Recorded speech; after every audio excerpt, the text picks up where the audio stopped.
Pas përfundimit të fazës së parë të aplikimeve universitare, Universiteti Fan Stylianoli në Korçë regjistron 3586 aplikime për programet e studimit. Numri është pothuajse i njëjtë me atë të vitit të kaluar, ndërsa një tregues pozitiv është rritja e numrit të aplikantëve që kanë përzgjedhur vetëm Universitetin e Korçës në formularin e tyre.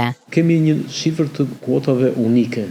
Kuota unike janë ato që kanë aplikuar vetëm për Universitetin e Korçës dhe kemi 755 kuota unike për këtë vit, ndërkohë që vitin e kaluar kishim 759 kuota unike, por raundin e parë plus raundin e dytë. Tani këto kuota i kemi dhe që në raundin e parë.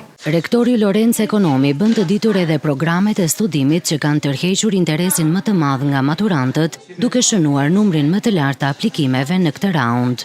Përsëri janë po ato që mbeten të preferuara, e para është infermieria, por me numër shumë të mirë, disa fish të numrit të vendeve që kanë ofruar janë degët e fakultetit ekonomik, financa, marketingu, janë degët që lidhen me informatikën, inxhinieria informatike, teknologji informacionit, informatika e biznesit. Më 22 gusht do të shpallen kandidatët fitues për të gjitha programet e studimit, ndërsa më 26 gusht nis procesi i regjistrimit të studentëve të rinj.